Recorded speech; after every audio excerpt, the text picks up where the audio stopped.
The displacement of Native American tribes by the United States government is a tragic chapter in American history. This video explores the real-life experiences of Native American women who faced forced relocation, cultural upheaval, and the struggle to preserve their traditions and identities in the face of overwhelming adversity. The history of Native American displacement by the United States is rooted in the concept of manifest destiny, a belief that American settlers were destined to expand across the continent.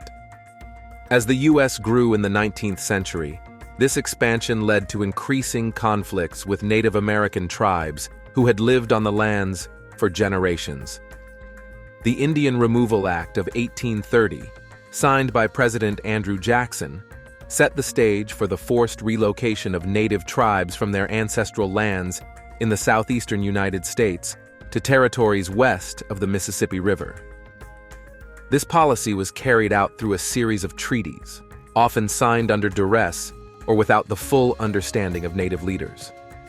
One of the most infamous examples of displacement was the Trail of Tears, a series of forced marches that removed around 60,000 Native Americans, primarily from the Cherokee, Muskogee, Creek, Seminole, Chickasaw, and Choctaw nations from their homes in the southeastern states.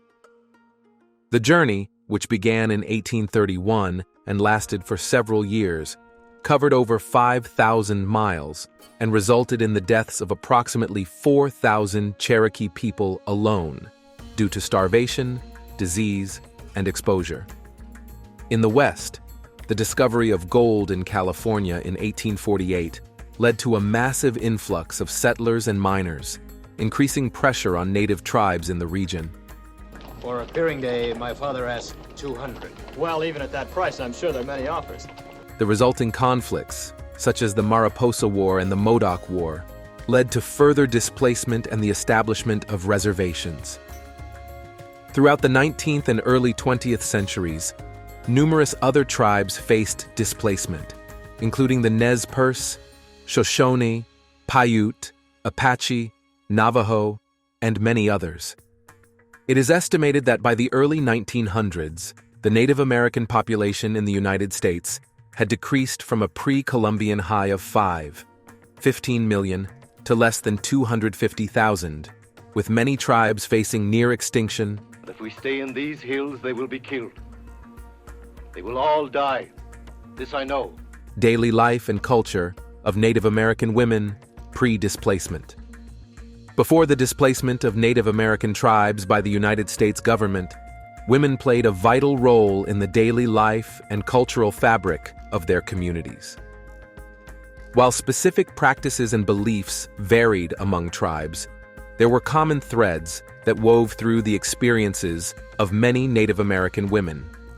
Traditional gender roles and responsibilities.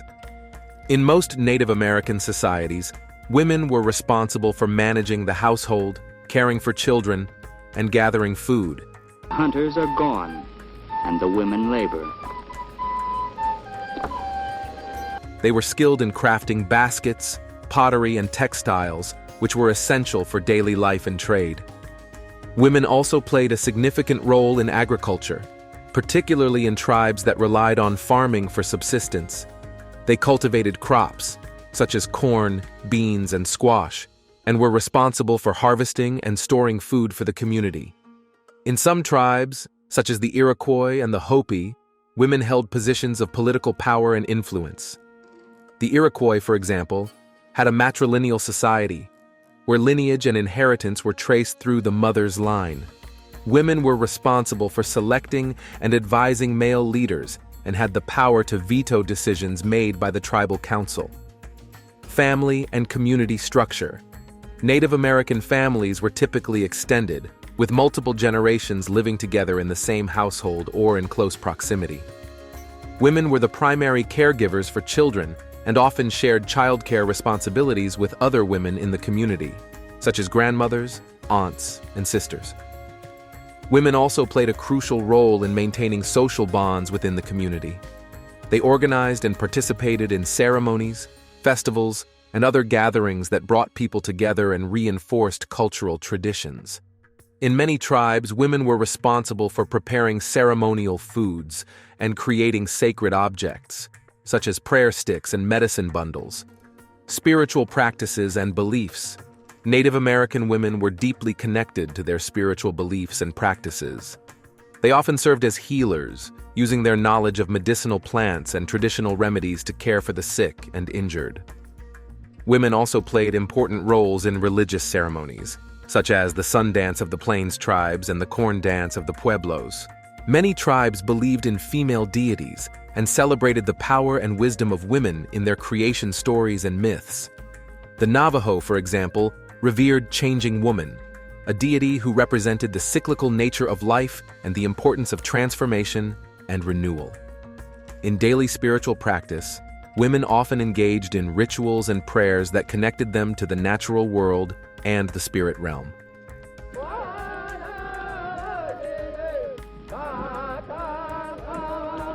They made offerings to the earth, the sun, and the moon, and sought guidance and protection from ancestral spirits and animal guides.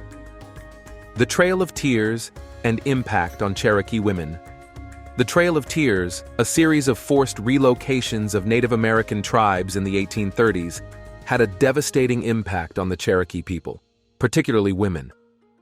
The events leading up to this tragic chapter in history and the experiences of Cherokee women during and after the forced march have left an indelible mark on their culture and collective memory. Events leading to forced relocation.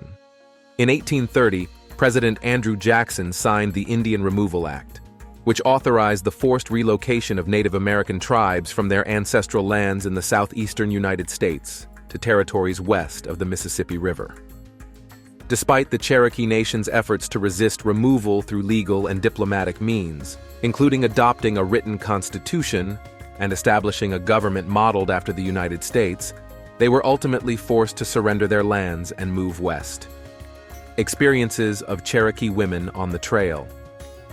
The forced march, which began in 1838, covered over 1,000 miles and lasted for several months. Cherokee women faced unimaginable hardships during this time, as they were responsible for caring for children, the elderly, and the sick, while also enduring the physical and emotional toll of the journey. Many women gave birth on the trail, often without proper medical care or support. They watched helplessly as their children succumbed to disease, starvation, and exposure. Women also faced the threat of sexual violence from soldiers and opportunistic settlers along the way. Despite these challenges, Cherokee women displayed remarkable resilience and strength. They drew upon their traditional knowledge of medicinal plants to treat the sick and injured, and they worked together to forage for food and create makeshift shelters. Women also played a crucial role in maintaining cultural traditions and language, even in the face of unimaginable adversity. Aftermath and cultural trauma. The Trail of Tears had a lasting impact on the Cherokee people, both physically and emotionally. It is estimated that between 4,000 to 8,000 Cherokee died during the forced relocation, representing nearly a quarter of the tribe's population. For Cherokee women, the aftermath of the Trail of Tears was particularly challenging. They had to rebuild their lives in a new and unfamiliar territory, often without the support of extended family networks that had been fractured during the removal process.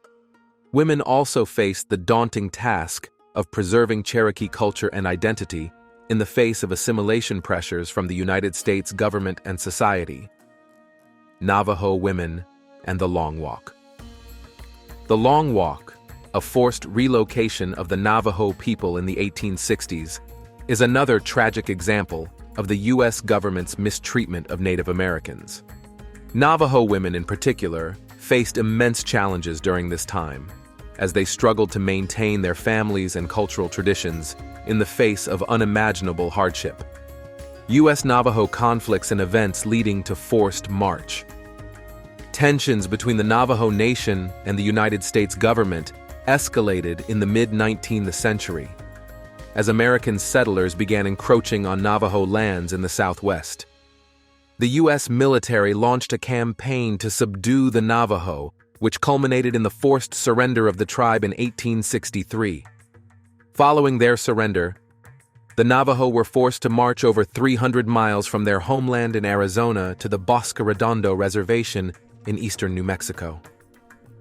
The journey, known as the Long Walk, began in the fall of 1863 and lasted for several weeks. Hardships endured by Navajo women during and after the Long Walk. Navajo women suffered greatly during the Long Walk, as they were responsible for caring for children, the elderly, and the sick, while also enduring the physical and emotional toll of the journey. Many women were pregnant or had recently given birth, making the march even more challenging. The conditions at Bosque Redondo were equally dire.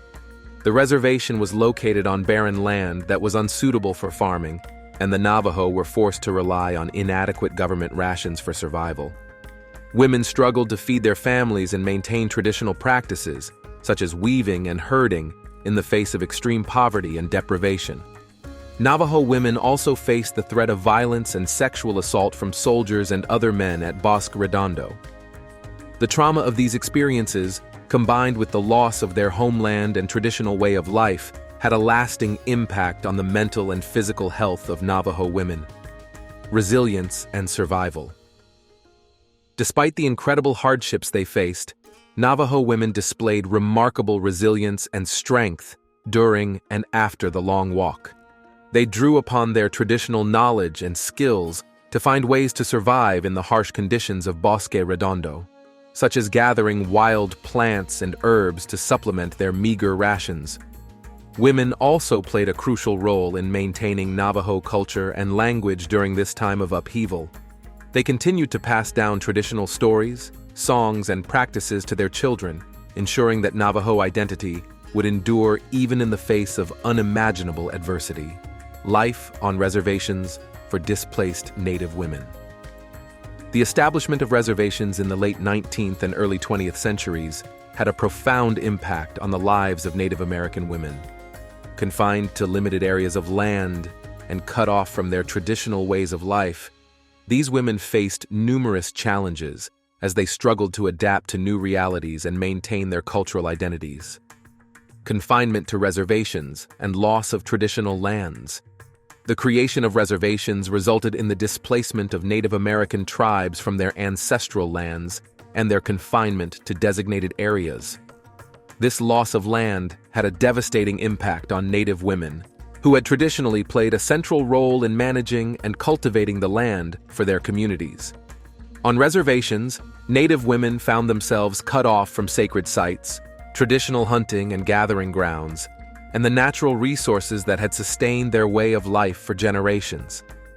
This separation from the land had a profound impact on their spiritual and cultural practices, as well as their ability to provide for their families. Changes to family life, gender roles, and economic activities. Life on reservations also brought significant changes to family structures and gender roles. The U.S. government's policies aimed at assimilating Native Americans into mainstream society often undermined traditional family and community structures, which had been based on extended kinship networks and communal living. The scarcity of resources and limited economic opportunities on reservations also forced many Native women to adapt their traditional gender roles.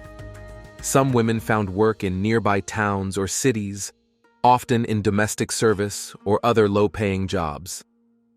Others turned to the sale of traditional crafts, such as pottery, baskets, and textiles, to supplement their incomes. The shift away from traditional subsistence activities, such as farming, hunting, and gathering, also had a significant impact on Native women's roles within their families and communities. With limited access to traditional foods and resources, women struggled to maintain their roles as providers and caretakers.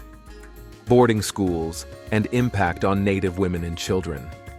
One of the most devastating aspects of reservation life for Native women was the widespread practice of removing children from their families and sending them to government-run boarding schools. These schools, which were established in the late 19th century, were designed to assimilate Native children into mainstream American society by stripping them of their cultural identities and language. For Native women, the loss of their children to boarding schools was a source of immense grief and trauma. Many children were forcibly taken from their homes, sometimes by soldiers or Indian agents, and sent to schools hundreds of miles away. At these schools, children were subjected to strict discipline, cultural suppression, and often physical and sexual abuse. The impact of boarding schools on Native women and children was profound and long-lasting. Many children who returned from these schools found themselves alienated from their families and communities, struggling to reconcile their traditional identities with the assimilationist values they had been forced to adopt. For Native women, the task of rebuilding family bonds and passing on cultural traditions to younger generations was made immeasurably more difficult by the legacy of the boarding school system. Native women's resistance and advocacy. Throughout the history of Native American displacement and the challenges faced by indigenous communities, Native women have consistently been at the forefront of resistance and advocacy efforts. From early female leaders who fought against injustice to modern-day activists working to preserve their cultural heritage, Native women have demonstrated remarkable strength, resilience, and determination. Examples of female leaders who fought displacement and injustice. In the face of displacement and oppression, many Native women emerged as powerful leaders and advocates for their people. One such leader was Sarah Winnemucca, a northern Paiute woman who lived in the late 19th century.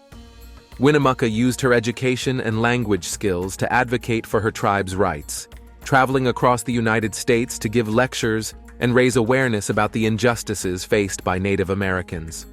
Another notable leader was Sitka Lasa, a Yankton, Dakota writer, musician, and political activist who fought against the assimilation policies of the U.S. government in the early 20th century. Sitka Lasa's writings, which included autobiographical accounts of her experiences at a Native American boarding school, helped to expose the abuses and cultural suppression that Native children faced in these institutions. Formation of pan-tribal activist groups led by women. In the 20th century, Native women played a key role in the formation of pan-tribal activist groups that fought for the rights and well-being of indigenous communities. One such group was the Women of All Red Nations, WARN, founded in 1974 by a group of Native women activists. WARN worked to address a wide range of issues affecting Native communities, including environmental justice, reproductive rights, and the preservation of cultural traditions. The group's activism helped to raise awareness about the ongoing struggles faced by Native women and their families, and inspired a new generation of Indigenous activists. Another influential organization was the Indigenous Women's Network, founded in 1985 to promote the leadership and voices of Native women. The network provided a platform for women from diverse tribal backgrounds to come together, share their experiences, and advocate for change on a local, national, and international level. Preservation of culture and identity. Native women have also been instrumental in the preservation and revitalization of indigenous cultures and identities. In the face of assimilation policies and cultural suppression, Native women have worked tirelessly to keep their traditions, languages, and spiritual practices alive. From passing down traditional knowledge and skills to younger generations, to leading efforts to reclaim ancestral lands and revitalize indigenous languages, Native women have been at the forefront of cultural preservation efforts. Their work has helped to ensure that the rich cultural heritage of Native American communities continues to thrive, even in the face of ongoing challenges.